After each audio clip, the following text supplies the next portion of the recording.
record. Okay. Okay, so welcome to our May edition of our Value Added 101 seminar series. We do this monthly and it is completely free via Zoom that you can keep an eye out on the topic through our monthly monthly newsletter if you haven't subscribed already. This month we have the honor of welcoming Allison Min. She's been a awesome mentor and guest speaker for a lot of our programming, and the topic will be grocery distribution. So hopefully a lot of you have some interest or good questions to ask during this session. And I'll quickly introduce Allie for you all. And let me see where that went. Oh man. I had the big prompt for you. So I actually met Allison back in San Francisco Bay Area when we were in different roles, but since then, Allison had taken on a diverse range of roles across startups on the brand side and also distribution.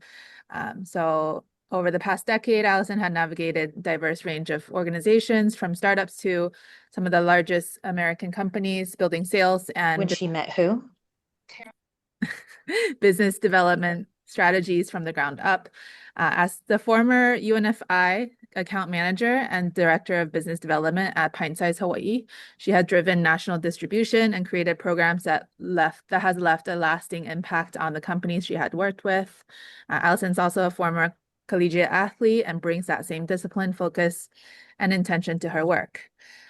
So this hour you'll see as we get started that we will focus on food entrepreneurs ready to scale to the next level in terms of getting your product to the masses through distribution as a means and tool. And Allison will help us demystify the world of grocery distribution and understanding how distributors work, what to look for, and navigating pricing, promotions, and placement, etc. topics. I'll let you take it away, Allison. Sweet. Thank you, everybody, for joining us this morning right after Memorial Day. Thank you, Wahiawa Value Added Product Development Center, for having me. You guys are an amazing team, so I appreciate you guys extending a hand for letting me participate in your workshops.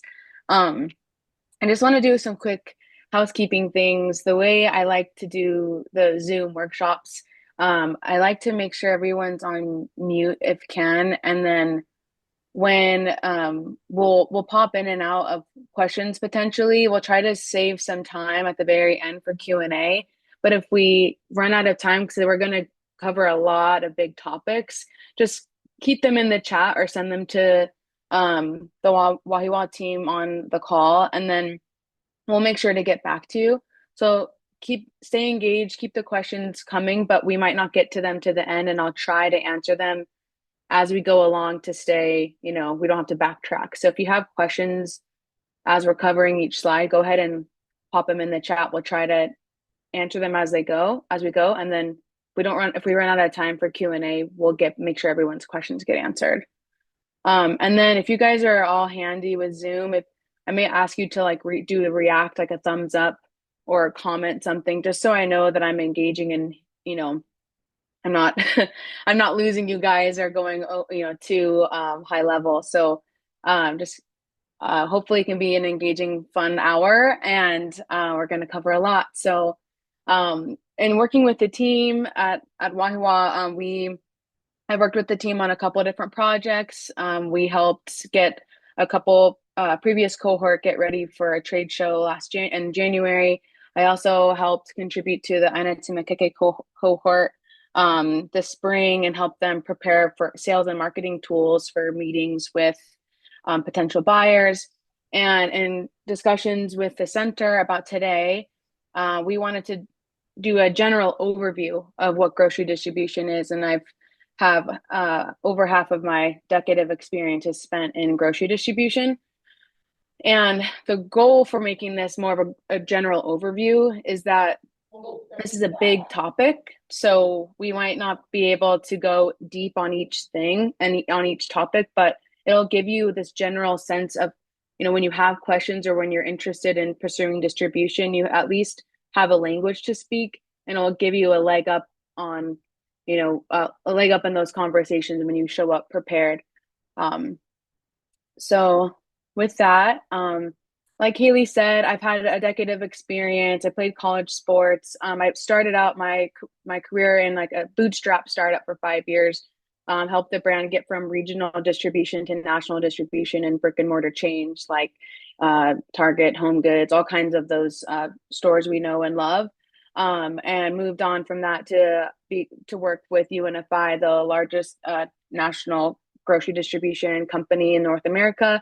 And then most recently for a local distributor here in Hawaii.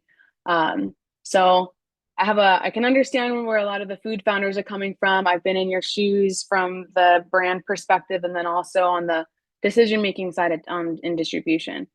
And worked with a lot of grocery store chains and understand what the grocery buyers want and want to have in their stores and the discussions to have with them. So with that, today we're going to talk about what grocery distribution is, how distribution works, why it's valuable to your business in ways it can be challenging, different types of distributors, how to be strategic in finding the right distributors for your business, and how to prepare for initial meetings with potential partners to discuss pricing, promotions, and execution. We're going to also discuss unique challenges and opportunities to consider for Hawaii-based companies. It's going to be an action-packed hour. Awesome. Okay. So distribution, what is it? Basically, it's all these trucks you see on the road, especially if they have these side refrigerator doors. This means it's carrying something perishable. So basically, distribution is the process of moving products from manufacturers or producers to retailers and consumers. It's basically when you walk a grocery store, usually a distributor is the one who brings all that food to that store. In the CPG industry, this involves managing purchasing, inventory, transportation, warehousing, and delivering product across multiple channels to ensure product availability when and where customers need it. So distributors have this responsibility where when you work with them, the brand and the distributor are responsible for working together on purchasing. We can talk a little bit more about that as we go along, but they're responsible for purchasing your product, keeping inventory in stock so they don't run out of your product, and then transporting it to and from grocery stores, and then warehousing it in a way and storing it at a way that supports the end product. So it's storing it at temperature state if your product is like perishable or frozen, or if it has like a delicate packaging and that they're storing it in a way that the packaging doesn't get damaged. Things like that are what they're responsible for. Okay. So in continuing on that, just a little bit deeper, they're responsible for delivering your product to the customers at the right location, at the right time, and in the right condition. And this is a very imperfect process. They most often do not get it always right, but each distributor's goal is to try to get this as right as possible. And just a little bit deeper here, like their main parts, logistics and warehousing, this is like the meat of it. This is what they should be best at, is ordering, storing, shipping them, delivering them on time. They also can help you with sales and marketing. They can help you get into stores and support your product through promotions and displays. They're typically the most high touch with retailers and customers, so they are familiar with how different stores and different chains like to run their business. So they can be a great strategic partner with you on how you want to perform your sale, or how you want to grow your sales and how you want to market your product. They also can help you in that layer with those customer relationships. So they know their customers very well, and they can help you connect with their customers, and that partnership that you have with your distributor, when you go about it the right way, or you go about it in a deep way where you're actually creating a true team partnership, I can be very strong in working with your customers. They can also help you with channel management. This is kind of like an industry term. Channels can be different types of stores. It could be like a grocery store. It could be a C store, a convenience store. It could be, like an ABC store or a 7-Eleven or a Foodland. Those are different types of channels, different types of customers will go in there. And different distributors specialize in certain channels, and some do all of them. So just keep that in mind. When we say channel, it means like different ways of selling in different stores.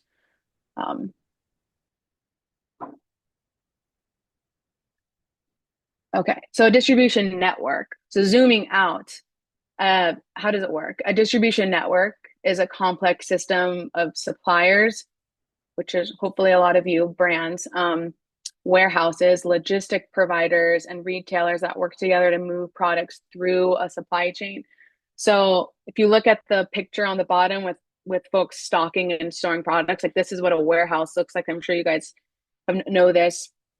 But this is a team of people getting your product in and stocked and stored and delivered. So it can be very complex. It's very high touch. And the end goal is to get your product on a shelf.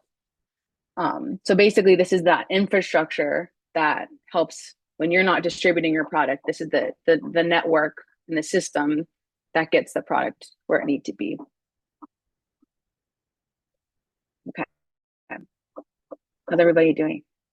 Good. Okay. All right. So this is like a rudimentary visual of what that looks like. So hopefully this is you or someone you know or work with, and you're here to learn about how to get them in distribution. And normally or typically you could be skipping distribution altogether. You're going straight to the buyer or straight to the consumer. You're selling online, you're going to a farmer's market, or you're dropping and delivering to your customers here on island. When you get to the stage of growth and you're ready to offload that responsibility to a distributor partner, you add this layer in to where you're working with the distributor to get your products to buyers and consumers. That makes sense. And it doesn't necessarily, we'll get into this in the different types of distribution, but this can look like Shopify, or it can look like some other platform that gets your products to the consumers.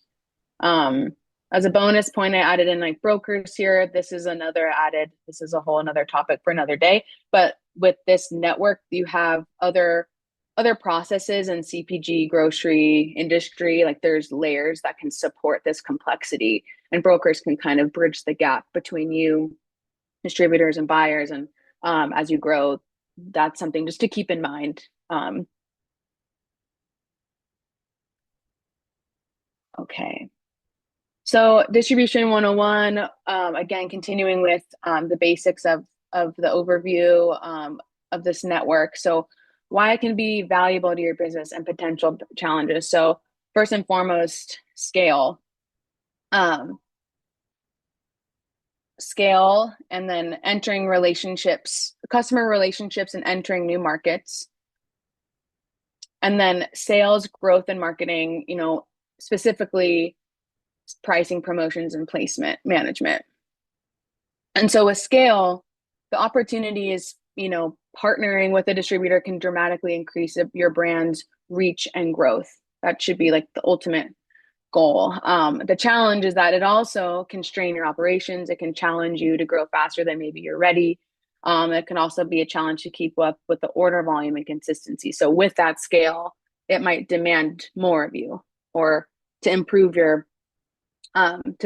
operations to allow you more time to like make more product or package more product. Distributors also have strong retail ties and in-store teams to help your presence and open new markets. Or to grow your presence and open new markets. So working with the distributor, not only can it grow your scale, but they also have these strong relationships. So they can kind of represent you in a way and make sure your product looks nice on shelf. It can make sure it gets to the stores on time.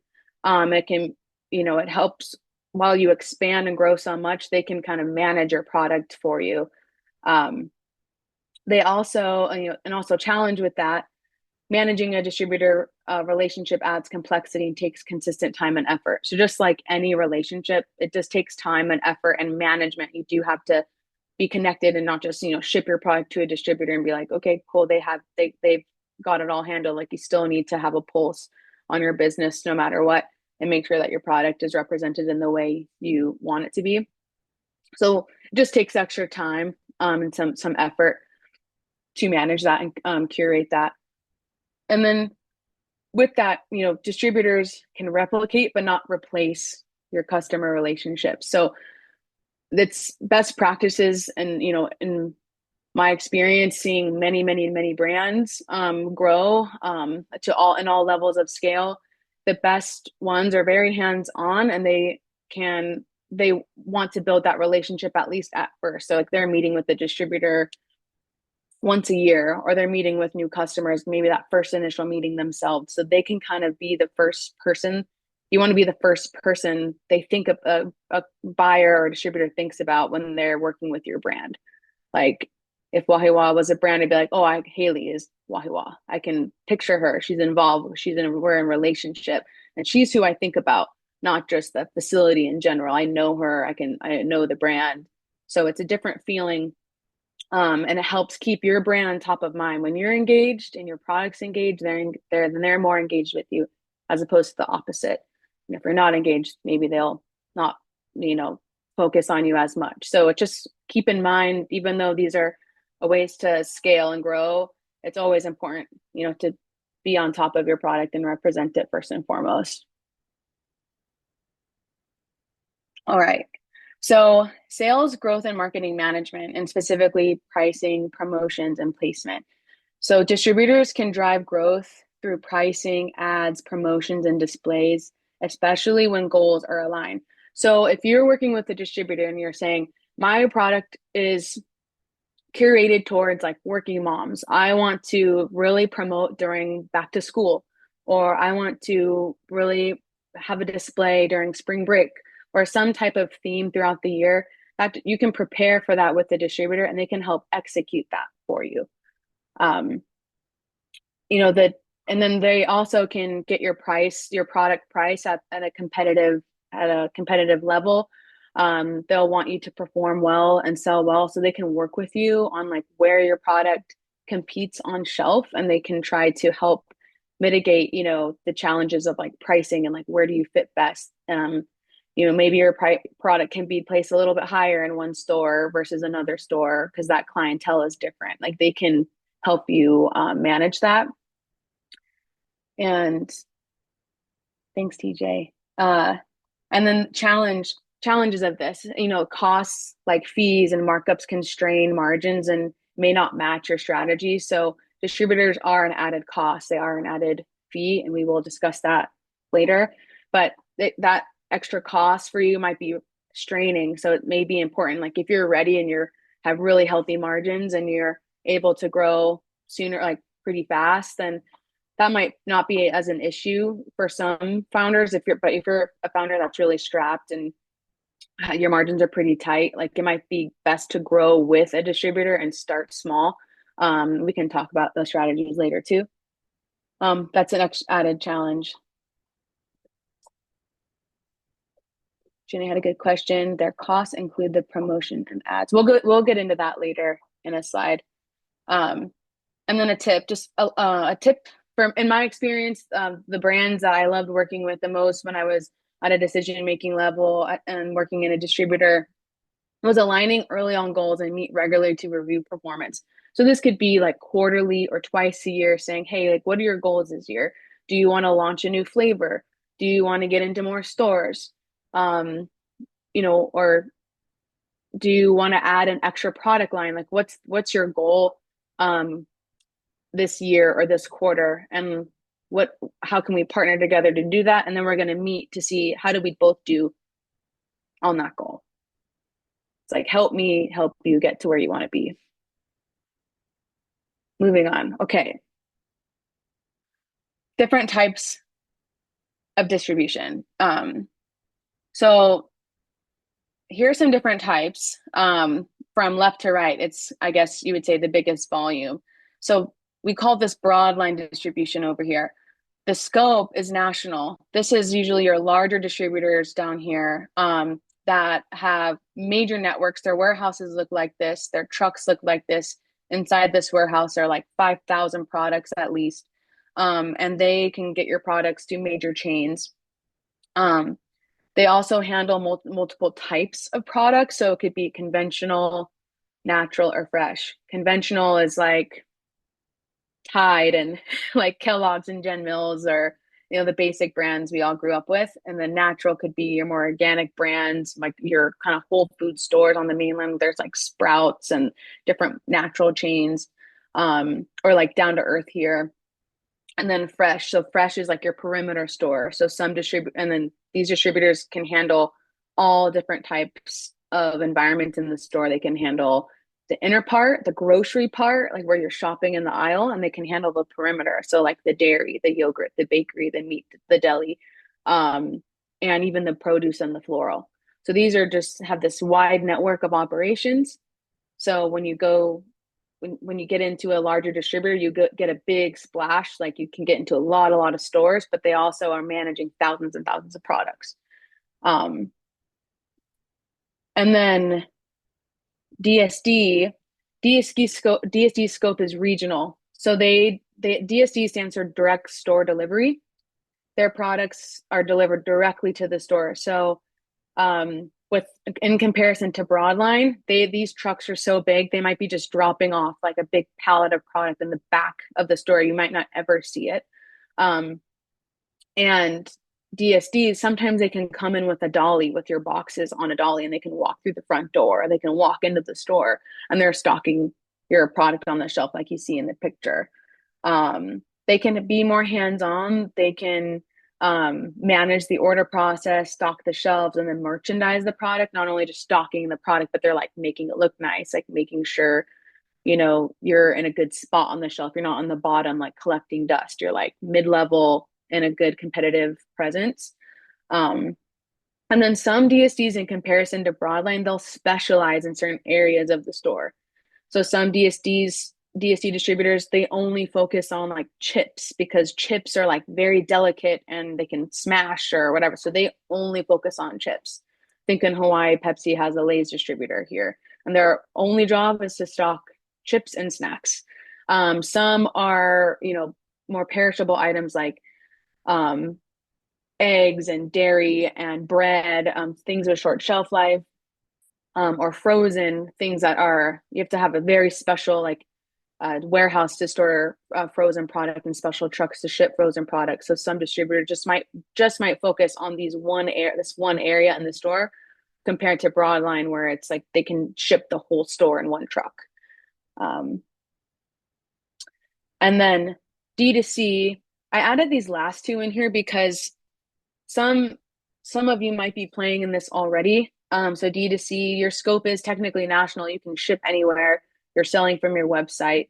And you can use online platforms or your brand website. And it's really great for like niche, premium, emerging brands. You can grow a solid brand from your website and use those numbers, like use your numbers on your website or your website sales or direct to consumer sales. You could say, hey, I'm selling these top 3 flavors. I'm selling these top 3 flavors at this velocity per month.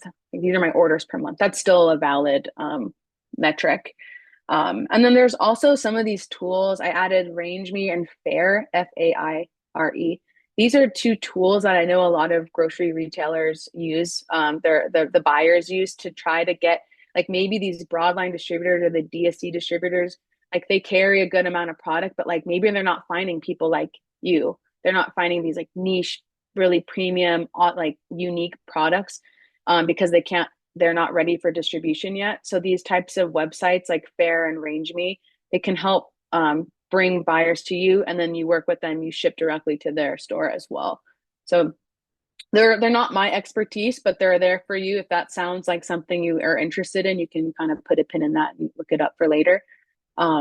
Those are options for you. If DSD and Broadline distribution are like, well, it sounds like a lot, there's still ways for you to reach grocery retailers. And then self-explanatory, I guess, as well.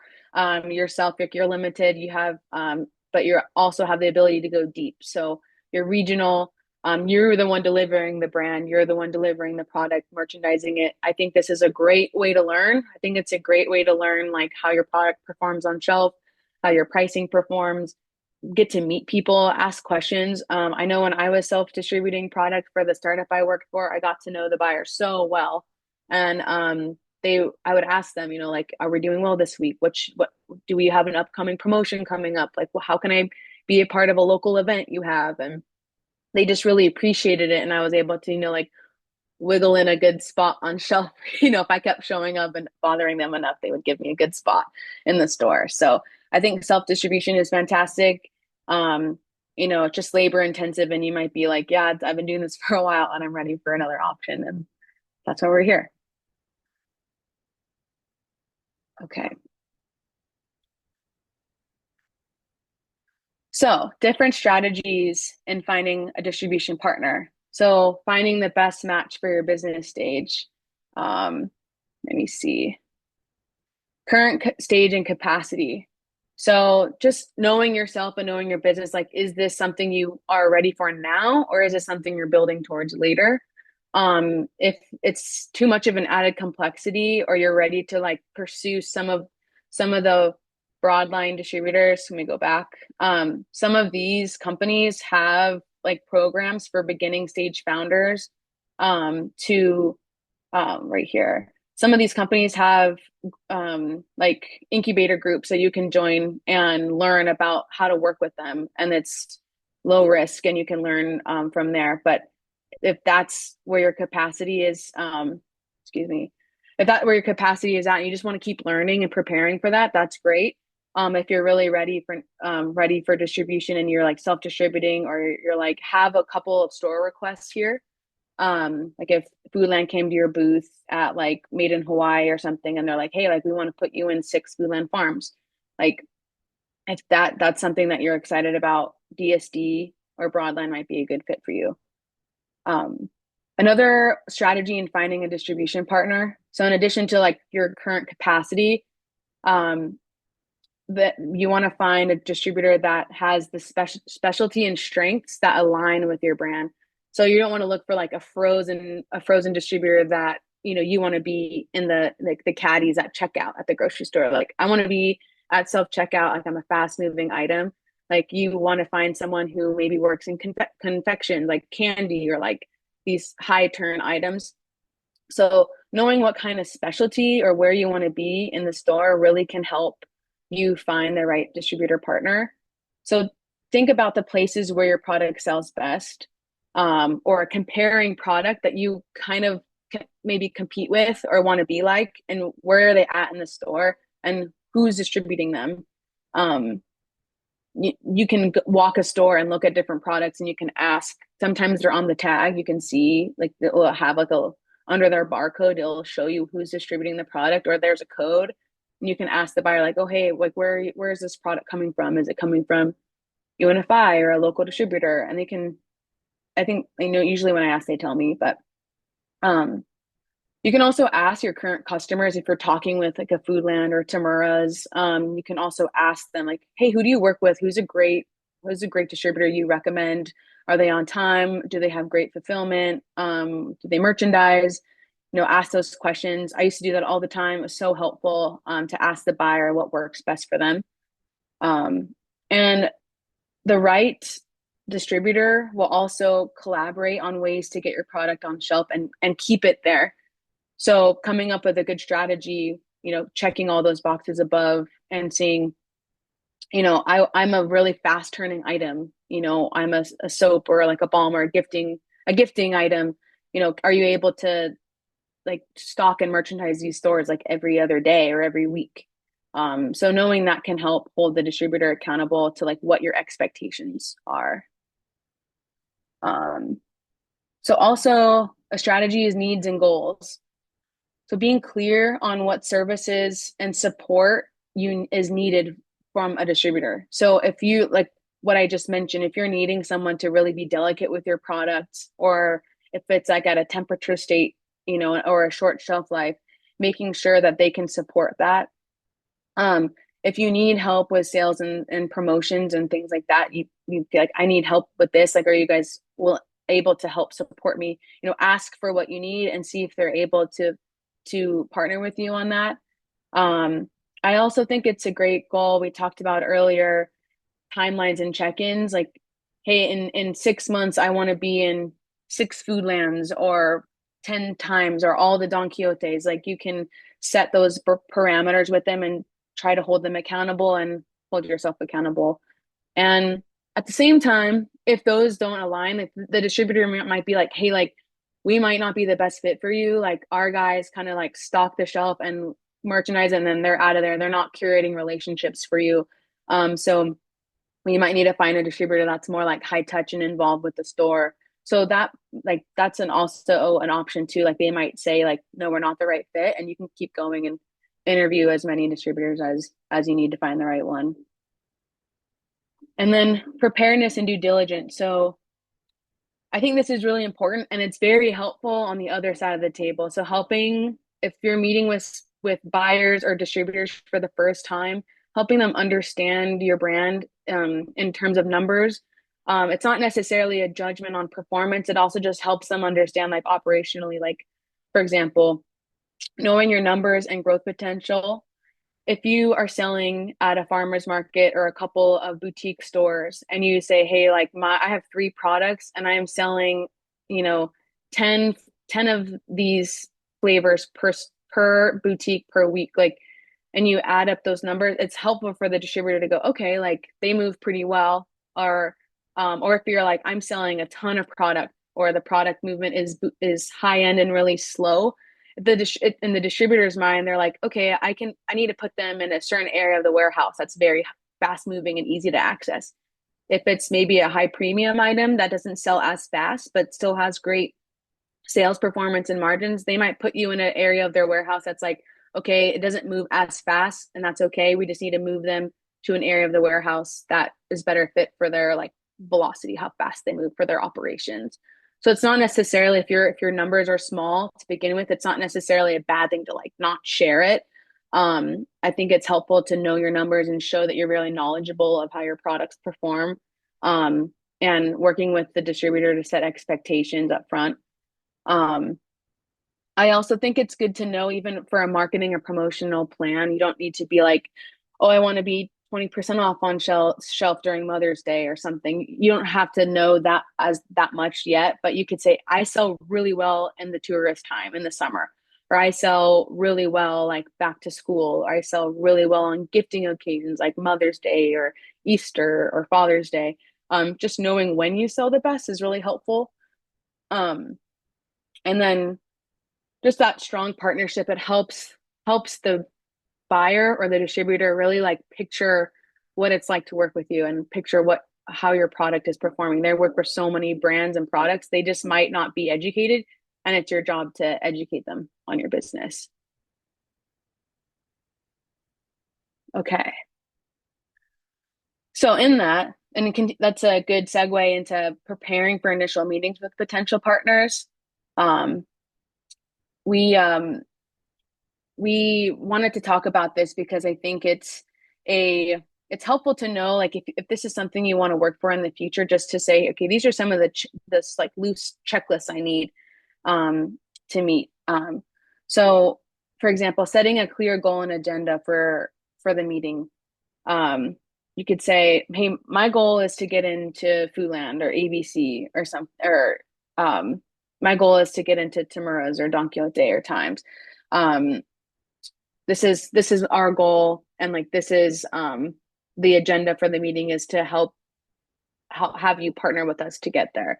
Or say, like, our goal is to like, setting whatever goal you have for your brand, or if you're just looking for a distributor partner, like, hey, our goal is to just look for a distributor partner. By the end of this year, we're ramping up operations. I have new machinery coming in. I started working in the Wahiwa kitchen. I'm killing it operationally, and I'm ready to grow. Like, when I'm ready for that stage, how can I best work with you? You don't have to have this perfect plan and, like, all your numbers ready, but you can also be like, hey, this is kind of where I'm at. Like, this is where I want to be. How can we work with you in the future? And I think that's also a great way to approach a meeting as well. So I also think it's really important to research the distributor and learn about the business. Like go to their website and see like what products do they currently sell? Do they carry a lot of local brands, or are they carrying a lot of mainland brands? Like I don't know if they'll be able to take the best care of me, like in the spot of the store that I want. But or uh see what customers they service. So are they distributing to the customers I want? Do they sell to 7-Eleven, or do they sell to the hotels, the boutique hotels? And also what services on their website do they say that they offer? Um, Also your concise brand or founder story. If you did Identity McKickey, I'm sure you're well versed in this and can crush that. So just your brand story and how it started. I think that's helpful for distributors and buyers to know just a little bit more about you and how important you are and how important your product is and why it matters. Um, like we discussed your current business, just an outline, like how many customers you serve and which ones, some of your sales numbers, like how much do your products move each week. You could do an average, like over a period of time, because seasons fluctuate, like tourism fluctuates. So you could say over the last 26 weeks or the last 2 quarters, this is what I sold, and these are the types of customers I sell in.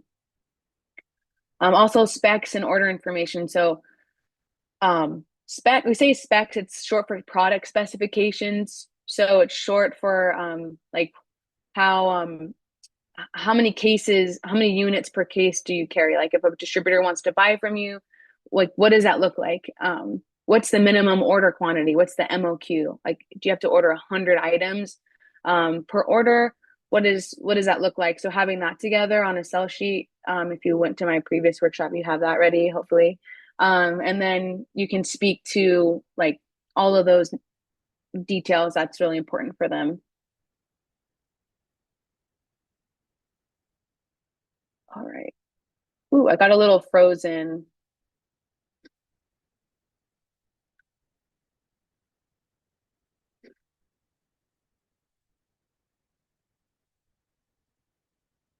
Sorry about that. Can you guys hear me okay? Yeah, okay. I'm a little frozen on my end, so I'll just keep speaking to this. So this is a big meaty part of the discussion and something I still want to create like a general overview for this. Pricing structures and fees are very confusing and with working with distributors for the first time. And I don't want you to feel like that. I reached out to a couple of friends in my network, other DSC distributors, and asking them, when you're working with early stage founders, like what's the most confusing part of pricing and working with a distributor that they have the hardest time with? And so we came up with some simple structures. It might be a little high level right now, for just to help you understand like what to expect and how to prepare for those conversations. So a general overview for pricing, the structure of it, the margins, fees, and marketing trade spend. Marketing trade spend is, being discounted on shelf. It's also like an ad fee, sometimes like Down to Earth or Foodland. If you want to be in an ad, I don't think Foodland does ads anymore, but if you wanted to be in an ad, they say, hey, it's $100 to have your picture on our ad. That's something you need to budget for. And so pricing should be viewed in a perspective of layers and differentiated by national and regional distribution. So if you can picture those different types of distributors we talked about, the bigger broadline ones, they have so many brands that they generalize their pricing. So they could have, they're going to have a different structure compared to a regional distributor, a DSC distributor. And all distributors work in different ways and formats, and there's some essential layers of pricing to keep in mind.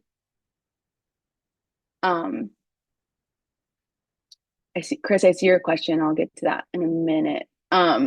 So if you have your cost of goods sold, and then if you're selling to a retailer right now and you have your cost of goods sold, and then you have your wholesale price, and then the retailer has your retail price. So the retailer makes their margin off of your wholesale and sets a price. So when you add a distributor in there, it can complicate your margin. So if you're adding on like a distributor fee, like they also need to make money too. So they have a certain percentage that they add on to, and that's basically their exchange of distributing your product for you.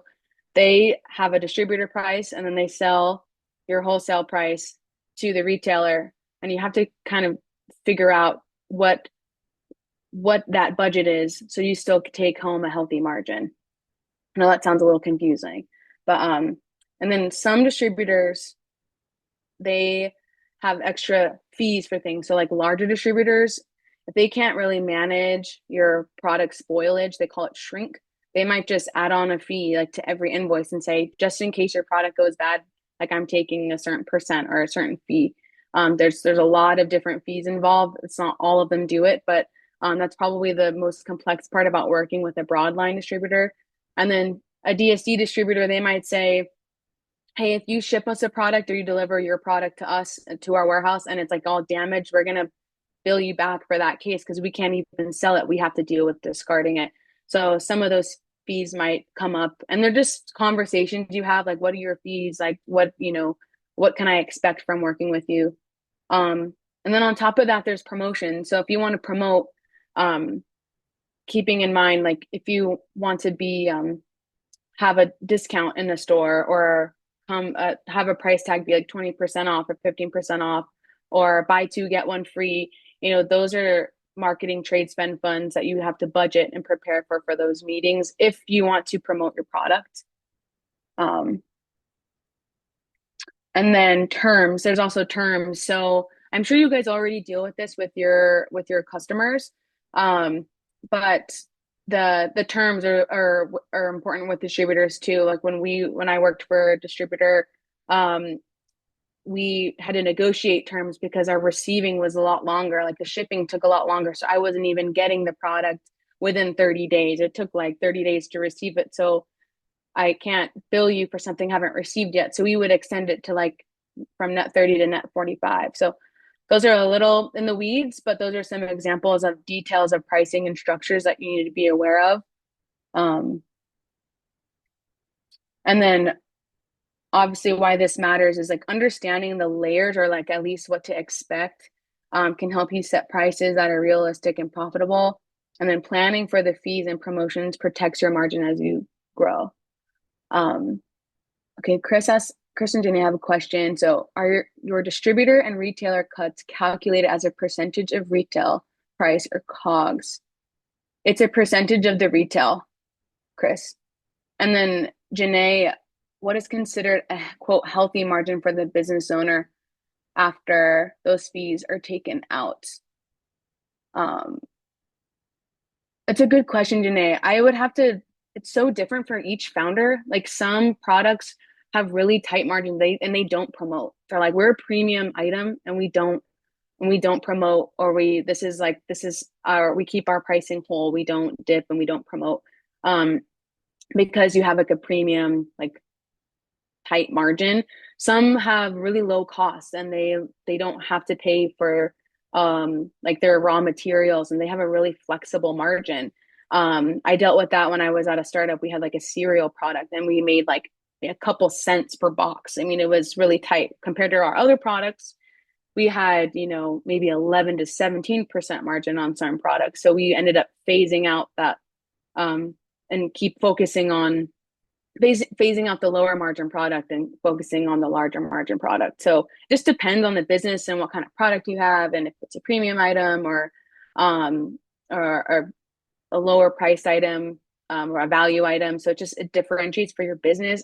I wish I had a perfect answer. Some helpful feedback in the chat too. Okay. And then we're getting towards the end, so we are going to have some time to open up some questions if needed. But I wanted to add in this last slide just about unique challenges and opportunities to consider for Hawaii-based companies.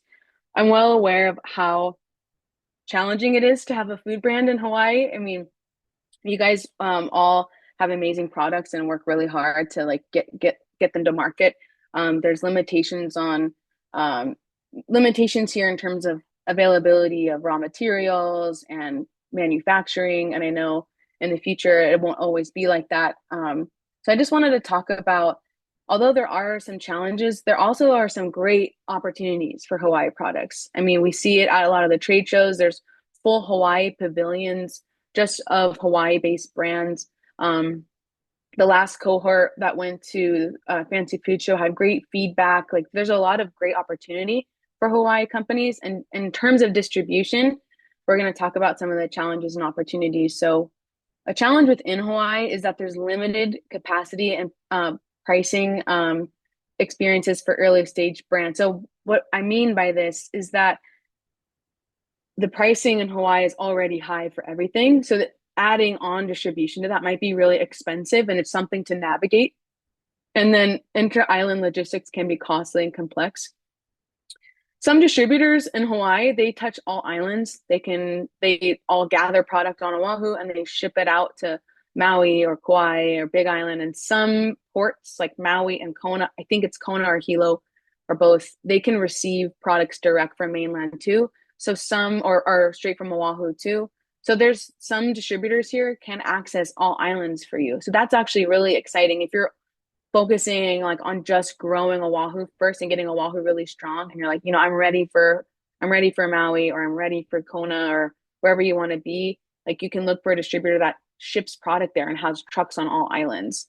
And there are a few that you can research and look up depending on what product you have after you did all the steps leading up to this slide. And then for the mainland expansion is really exciting. You can take the time to find the right partners. And what I mean by this too is, in terms of being Hawaii based, it's shipping your product to the mainland, not being on the mainland and expanding there yet. So if there are ways for you to ship product from here to the mainland, and there's partners for that. There's freight forwarders.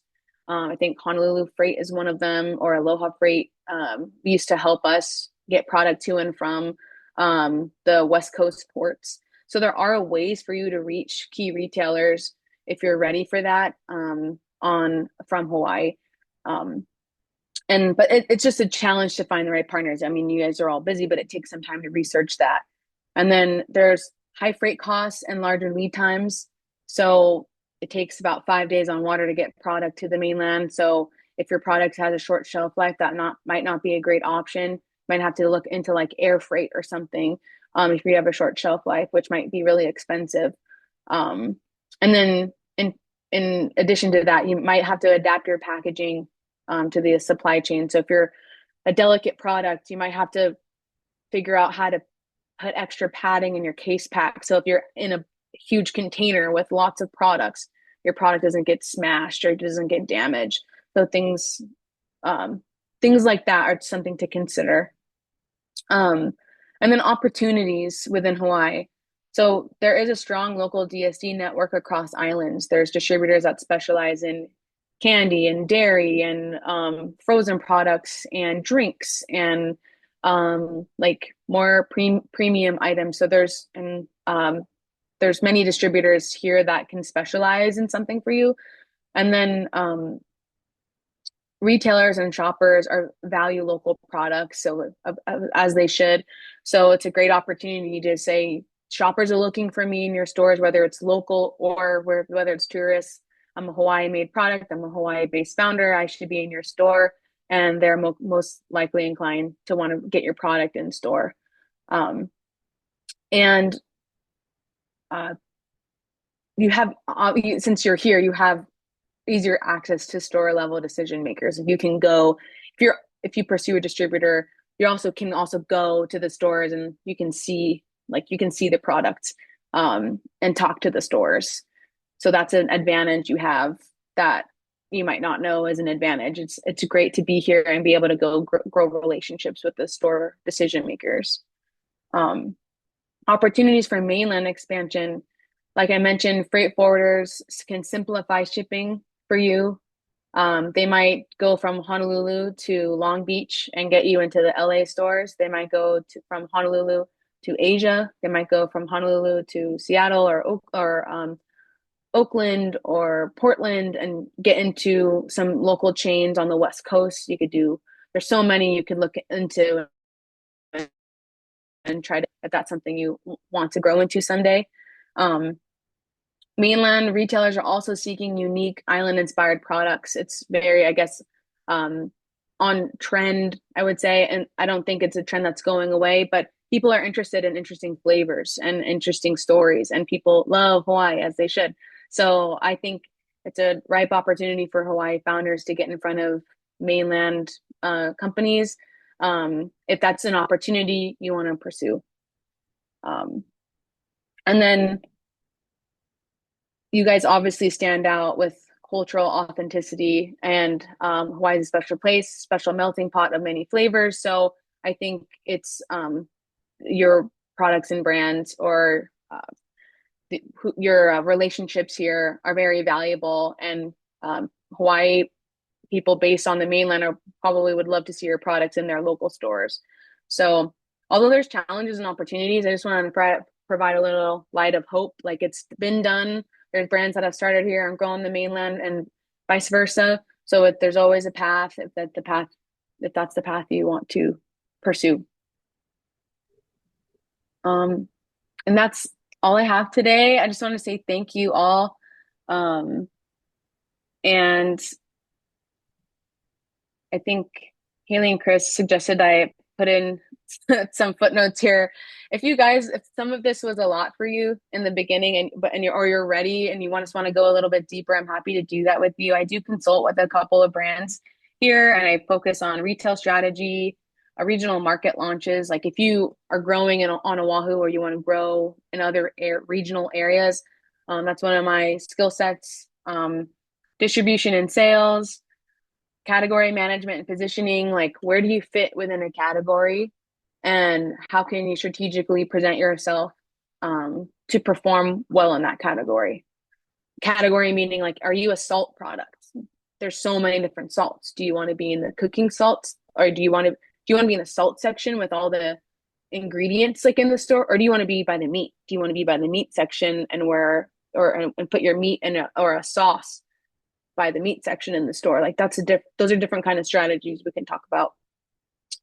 And then retailer and buyer outreach, we can help you research and find the best retailers that you want to be in, and see how do you reach those buyers, and how do you approach that, and prepare for those meetings. And then buttoning it all together, like your go-to-market strategy. How do you get ready for that? So, all right. And please feel free to reach out to Ali directly. Here's her email, and we will follow up with this recording. It will be posted to our YouTube channel as always. Thank you so much, Allison, for that super informative presentation. We do have a few questions from Jin in the chat. I believe Jin is the owner of Honu Bakery. So feel free to unmute yourself, or I can repeat the question, Jin. Yeah, hello, hey everyone. My name is Jin from Honu Bakery. I had just a couple questions, and thank you, Allison, because we were actually looking to wholesale our turtle breads. So it's been super helpful. So thank you, first of all. The questions I had was, are there like specific expectation around like shelf life? Because we're bakery, obviously, and right now at our retail store we do bake every day, and then we normally don't sell our turtle breads after 2 days just to keep it fresh, right? Um, so if there is, how can we work with others to improve our shelf life and etc.? Hmm. That's a great question, especially because you're a baked product. You want the product delivered to the store to be at its freshest too. Right. So there's a couple of ways that come to mind that you can approach that. One would be to use, like, if you guys have it, do you guys have like a use case? Like, are you currently doing something similar to that? Like, are you selling to someone and just self-delivering it? So we have a couple so we also do like cakes as well, a lot of cakes, like dessert cakes. So we have a couple inquiries from like cafes, like local cafes. But cakes last long, so they're not really an issue. It's just our our signature bread is turtle bread, and that's what we want to wholesale to other stores. And we haven't had any inquiries about that yet. Mm. Yeah. Okay. So I some of the strategies you can do with distributors or talk, at least open up the discussion is there are a few great distributors. I don't have them off the top of my head right now because I have my screen presenting to look it up, but there are some local distributors that specialize in bread, Okay. like all and bread rolls. There's so to big Hawaii has so many breads and baked goods, and there are local distributors that specialize in that. So you could also ask them if they have, like, do you guys, I'm sure they work with brands that have short shelf life, and Mm, maybe it's just coordinating pickup. Like, hey, I bake these fresh like every day or a certain time of mm, day. Like, can you guys pick up like mm, at 2 in the morning or 3 in the morning when they're baked fresh or whatever mm, time they're ready? You could mm. also coordinate that pickup so it's fresh, and then or work with them on timing the pickup and timing the delivery. Okay. That's a strategy I've seen with certain bakeries, or even during certain peak times of year where it's selling more, like holidays Mhm. or something. So you could ask them if they have certain qualifications. Like, hey, is it a non-starter if like we have a certain shelf life? You could look up if they have a similar product to yours, if they're doing that already, Mhm. and then you could potentially coordinate that pickup and make sure you're not, if it's a short shelf life, make sure that you're not overselling and underselling your product. Like if you're giving them Right. too much product and then it's going bad. So it's a little bit of an art and a science of like, I think we'll sell, X amount per weekend, and then you can try to time out how much you're making more Mhm. specific to that cycle. Does that make sense? Yeah, it does. It does. Because that's kind of what we do internally, right? At each of our retail store. Because we change our production amount like almost every 2 months, just kind of based on the sales. So we try to avoid a lot of waste. And I'm guessing we have to do the same once, we wholesale. Um, Okay, thank you. And then my follow-up question was, once we start wholesaling, obviously we gotta improve on packaging and whatnot. So would distributors also help with that? Or That's a do we good have question. yeah, From my experience, most distributors will expect you to have that buttoned up. So because they're so focused on getting your product delivered that they're, like, have it ready for me to deliver, and like that's their role. Like they try to focus. Um, but some that are maybe larger on island, like if it's staying to the specific example of bread, like maybe they do have a facility where you can package it. I'm not sure. Um, and I think Patricia in the chat mentioned that there was a webinar on packaging and extending shelf life of your product. So some resources on that too. oh cool, But okay. but specifically for the distributor, I would lean towards maybe no, and lean on getting that process cleaned up so you can just focus on them picking up the product and shipping it out. Okay.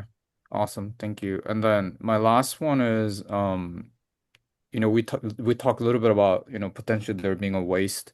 What is the expectation on that with the distributors? Like, would we have to compensate for that, or is that part of like how the contract's done?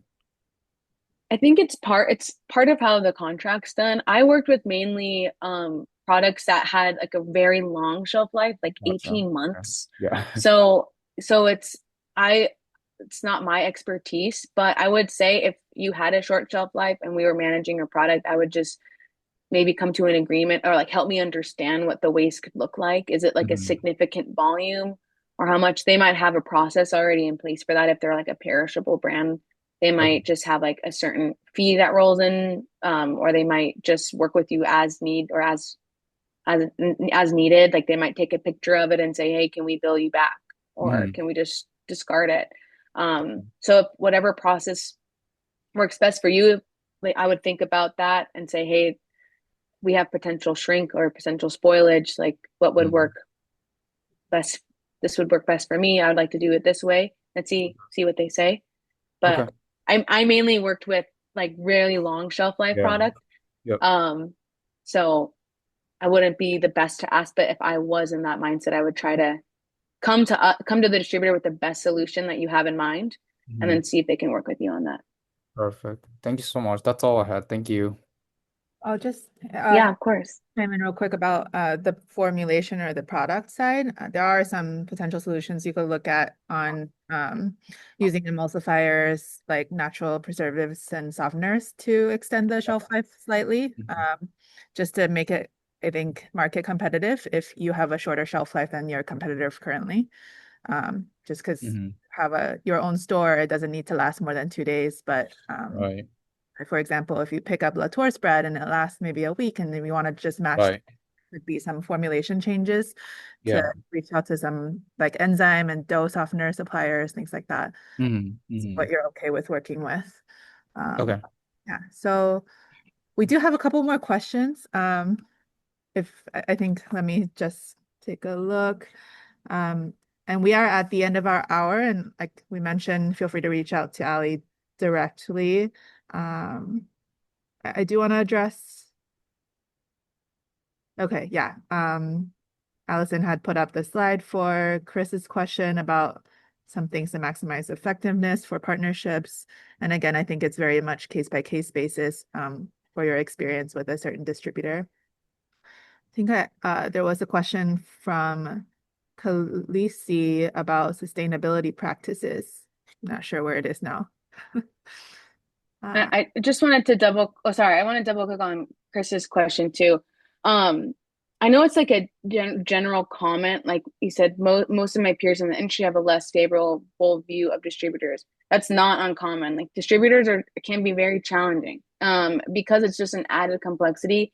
And like I said, their goal is to get your product at the right time and to the right place and the right condition. And sometimes they fail on all three. But like, and that can be so frustrating. But the distributor, they're not trying to do that. They might be dealing with some issues. Um, every distributor has issues and challenges. It's not a perfect system. So most in my experience, the biggest frustration comes from it's just an imperfect system, but doesn't mean it's not valuable. So being specific of like, um, if there is like something that you're hearing from your peers that very, very much worries you, or that you're concerned about, like that's something you could take note and bring to a discussion when you're looking for one. Like, hey, I'm worried about getting my product like misshipped or destroyed. Like, what are you guys doing to prevent that or working towards that in the future? And I would totally welcome that if I was a distributor and hearing that complaint. I would say, this is what I could do. This is what we can do together. So yeah, I don't, it's not an uncommon feedback. Thanks for the feedback. It sounds like I just need to really make sure that we're maintaining the relationship and keeping it an active partnership rather than you take care of this and I'll take care of this. Totally. Yeah. I used to love working with the brands and checking in like every like once a month, even too, if it was a brand new partnership, I'd say like, let's check in on this or come up with a really good plan and then work with them together and then taper it off, like start strong and then kind of taper off that support. I think that's what I've seen has worked really well. Can I ask you one follow-up? I operate a brew pub, a brewery, so we're distributing craft beer. Nice. Um, some of the other people that I talk to in my industry, they advocate for hiring a full-time salesperson that will interface with the distributor and get out there to the stores. Do you think that's the best use of resources, or is it something that I should make time in my schedule for? Oh, it's such a good question. I think that's great feedback. I also think as tough as it is, like it might be good to just learn at the beginning stage yourself and then just know the ins and outs of that relationship. And then when you hire someone, it's more specific to that partnership. Like, for example, does the sales and marketing or salesperson need to be like helping them order or helping them merchandise? Like maybe it's a specialty that the distributor doesn't do that you need that person to be hired for. Like it could be marketing or it could be something specific to fill the gap of what that distributor isn't doing, like, or needs extra support on. Thank you for all this information. It's super helpful. I really appreciate it. Yeah, of course. Awesome. I think with that, that will be the end of our session today. Again, feel free to reach out to us at vapdc@hawaii.edu with any questions for our center, any feedback, as well as reaching out directly to Allison for follow-up questions. My colleague Kelsey dropped in some future upcoming workshops and classes we have coming up. Farm to Retail Bootcamp on baked goods at the end of the month. Hands-on workshop for June will be on Limu. We have a product development bootcamp that will be delivered through Zoom in June, as well as our monthly market day here in person. It's our Wahiawa Farmers Market. So please do come by and check it out. If you have any follow-up questions, please feel free to reach out. Mahalo for joining us today, and hope you have a good rest of your week. Thank you. Thank you.